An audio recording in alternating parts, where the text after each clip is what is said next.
Political party के अलग अलग पार्टियों के लोगों, इस कवि सम्मेलन से आप ये सीख कर जाना कि आप किस जगह और किस राजनीति में पैदा हुए। देश में नरसिंह राव जी की सरकार थी, पूर्ण बहुमत की सरकार थी गठबंधन की।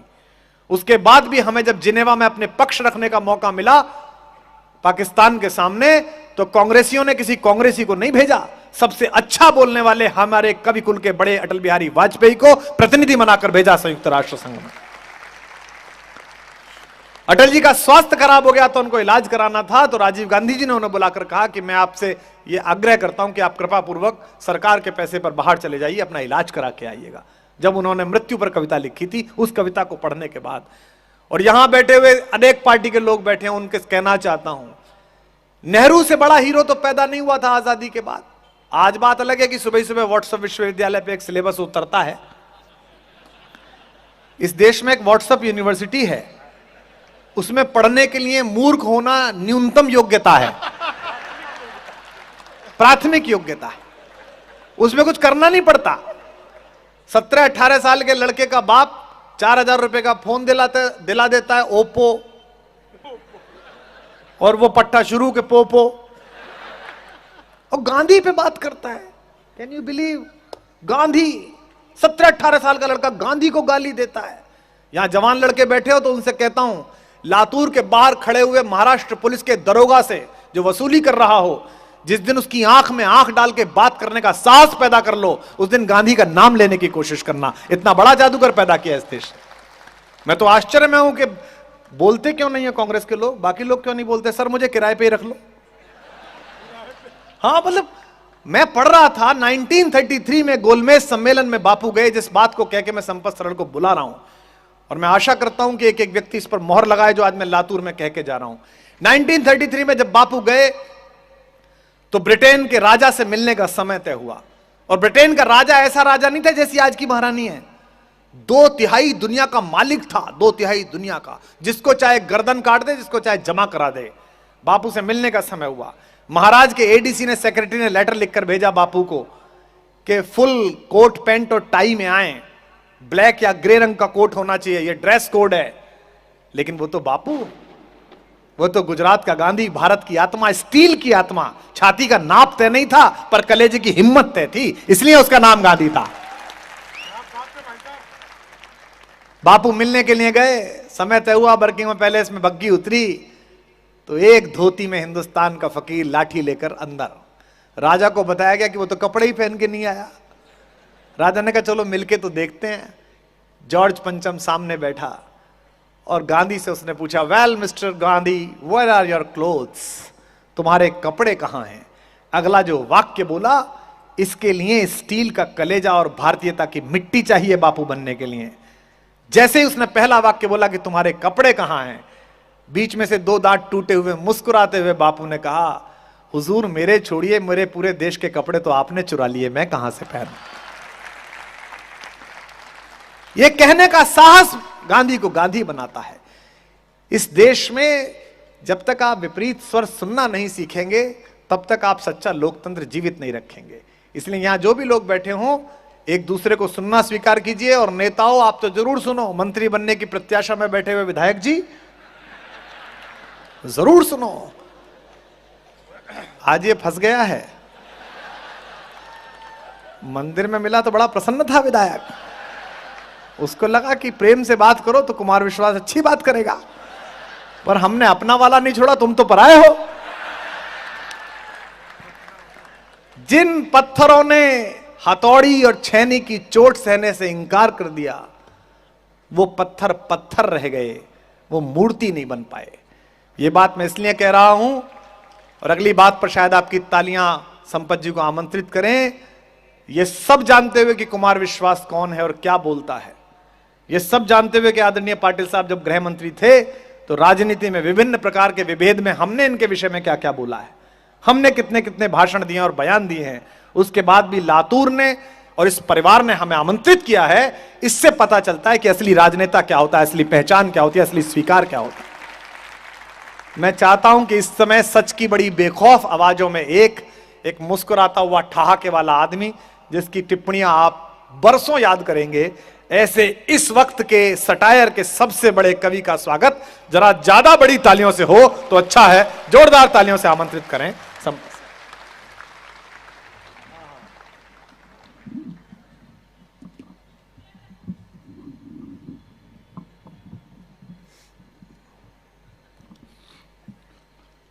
सम्माननीय पाटिल साहब और तमाम जो अग्रिम पंक्ति में महनीय लोग बैठे हैं और सभी श्रोताओं का अभिवादन। डॉक्टर कुमार विश्वास का जादू आपने देखा। अगर कोई सिनेमा का सेलिब्रिटी भी यहाँ होता तो भीड़ हो सकता है इससे दोगुनी होती, लेकिन हुड़दंग भी होता। और आप पूरे मनोयोग से, शांत चित्त से पूरा कवि सम्मेलन सुन रहे हैं। 2 कवियों को आप सुन चुके हैं। मैं किसी भ्रम में नहीं हूँ। अब कवि सम्मेलन में वही लोग बचे हैं जो या तो डॉक्टर कुमार विश्वास को सुनना चाहते हैं या फिर जो दूसरों के साधन पर आए हैं।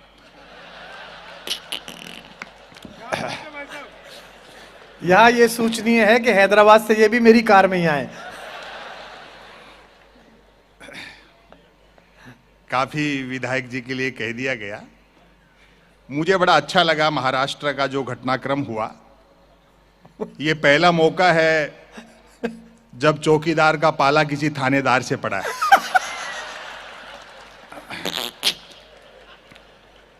हाँ।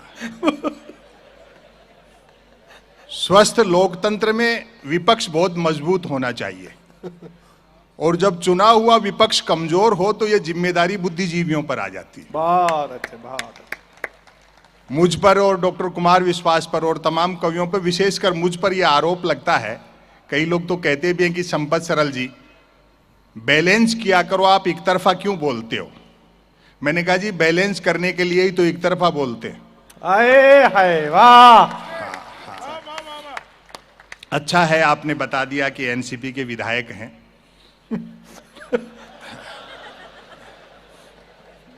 सेकंड की सुई भी घड़ी की घंटे का काम कर रही है।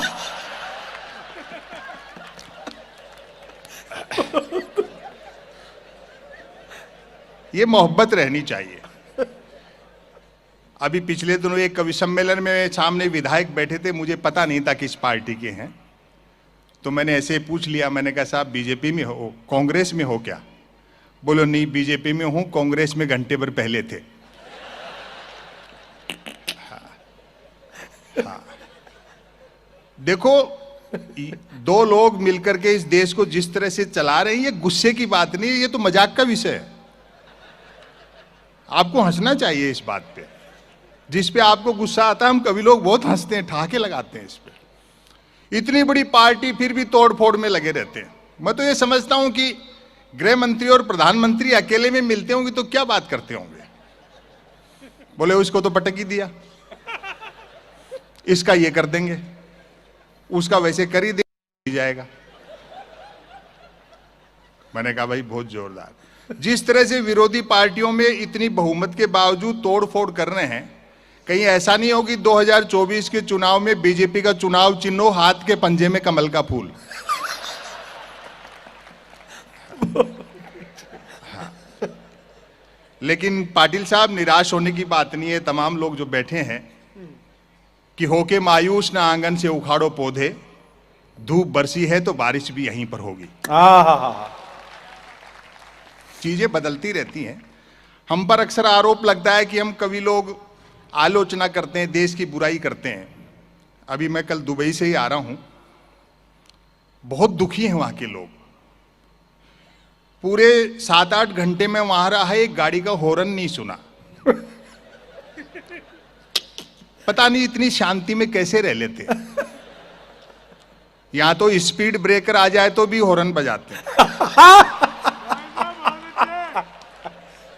बहुत अच्छे भाई, संपत भाई जिंदाबाद। 1 मिनट बिजली नहीं जाती। वो बेचारे क्या जाने बिजली आने का क्या सुख होता है।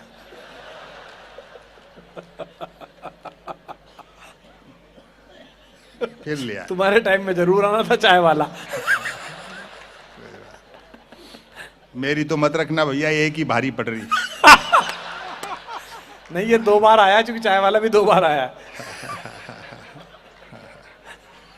ये सब चलता रहता है। हम कोई किसी की बुराई नहीं करते, इस देश पर उतनी मोहब्बत हमको भी है जितनी किसी देशभक्त को होती है। बहुत अच्छा। हाँ, हम तो आईना दिखाते हैं, उल्टा वो ज्यादा अच्छा है, वरना इस राष्ट्र पर हमें भी गर्व है।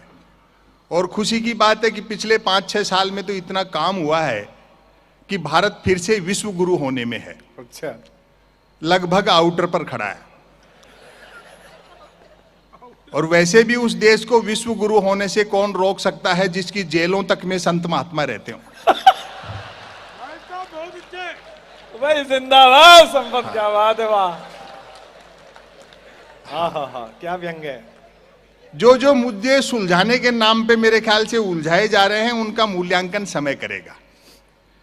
अभी जैसे धारा 370 का मैटर हुआ, ये चीजें भी भविष्य बताएगा कि कितना सही है कितना गलत है। बैंड तो हमारी शादी में भी बहुत जोरदार बजा था।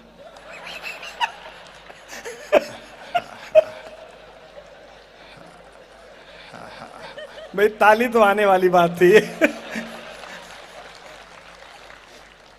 और ये नागरिकता और ये सब देखो, जो दुनिया में आया है दुनिया सबकी है। हो सकता है किसी दिन ऐसी एनआरसी और पता लगे कि हम में से आधे लोग तो शक हूण कुषाण हैं जो 7 समंदर पार से आए थे। दुनिया मोहब्बत से चलती है। आग लगती है जंगल में तो न तो वो बरगद बजते हैं जो हवा को आंधी में बदलते हैं, और न वो बांस बजते हैं जो आपसी रगड़ से चिंगारी पैदा करते हैं। क्या बात है, वाह। पूरी दुनिया का परिदृश्य आप देखो, चाहे वो ट्रंप हो, पुतिन हो, आबे हो, वहां वाले हो या यहां वाले हो, आपको लगता है कि राजा का चुनाव प्रजा करती है। दरअसल 10-12 मल्टीनेशनल कंपनियां मिलकर के जिसमें चाबी भर देती हैं वो खिलौना चल पड़ता है। हाय हाय हाय हाय हाय, क्या सच बोल रहा है भाई, वाह वाह वाह। 2 चीजें होती हैं। बैंक का कार्यक्रम है, मैं बताना चाहता हूं, एक है बाजार, एक बाजारवाद। बाजार हर युग की जरूरत है, चाहे उसका फॉर्मेट कुछ भी रहा हो। बहुत अच्छे। मारवाड़ी लोग यहां बैठे हैं, हम तो उस परंपरा के बाजार वाले लोग हैं। दुकान के दरवाजे पर शुभ लाभ लिखा रहता था, यानी लाभ तो हो लेकिन शुभ हो। आए है, क्या बढ़िया बात कही है, वाह। अब तो चीजें बहुत बदल गई। चालाक अर्थशास्त्रियों ने सारे समीकरण उलट पलट कर दिए, चुंबक के गुण बाजार में भर दिया और मनुष्य को लोहा बना दिया। बहुत अच्छा, बहुत अच्छा। लेकिन कुछ चीजें बदली भी हैं, जैसे इंडिया डिजिटल हो गया। अब आप न सिर्फ 1 करोड़ का लोन 59 मिनट में ले सकते हो, बल्कि 59 करोड़ का लोन लेकर के 1 मिनट में भाग भी सकते हो।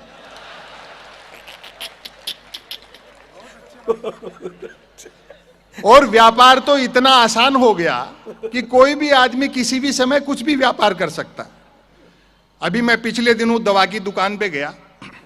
दरअसल तबीयत खराब नहीं थी, एक्सपायरी डेट की दवाइयों पे डिस्काउंट चल रहा था। संयोग से उस दिन धनतेरस थी। दुकानदार मेरा परिचित था, उसने मजाक कर ली, बोले यार आज त्योहार के दिन भी बीमार पड़ गए क्या।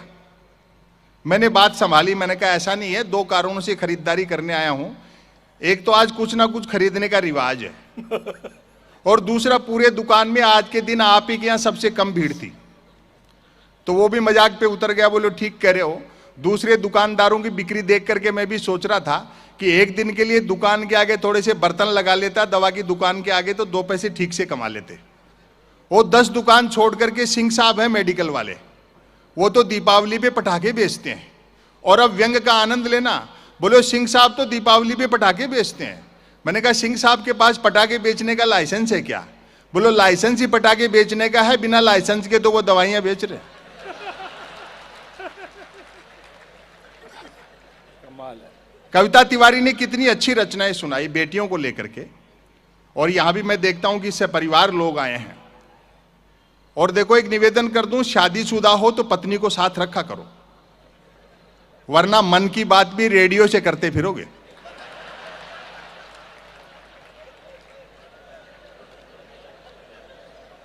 वैसे भी औरत का त्याग, स्त्री का त्याग संसार में पुरुष से बड़ा है।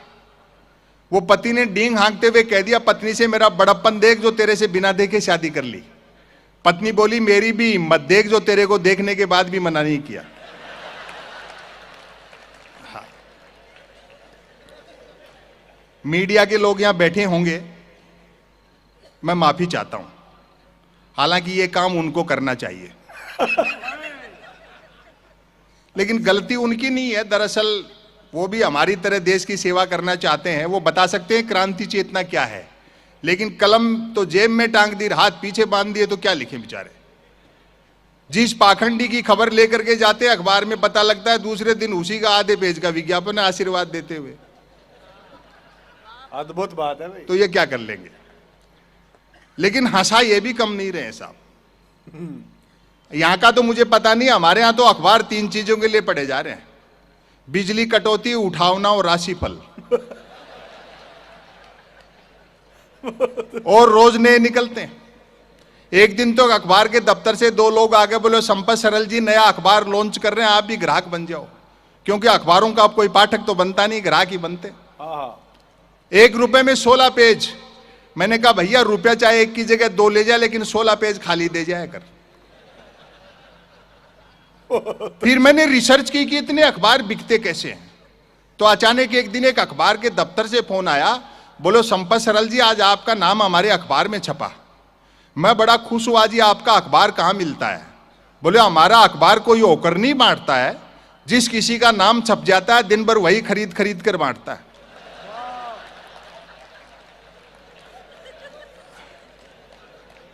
और टेलीविजन वाले तो इतना हंसाते हैं, वो प्राइम टाइम पे बहस देखते हो, जैसे किसी जमाने में अवध के नवाब मुर्गे लड़ाते थे। अमूमन 4 जन बहस आते हैं, एक मुद्दे का समर्थक, दूसरा मुद्दे का विरोधी, तीसरा बुद्धिजीवी दोनों को हड़काने वाला, और चौथा एंकर तीनों को भड़काने वाला। और व्यंग पर आपकी तालियां उठेंगी, चौथा एंकर तीनों को भड़काने वाला। बहस होनी होती है गरीबी की रेखा पर, और करते रहते रेखा की गरीबी पर।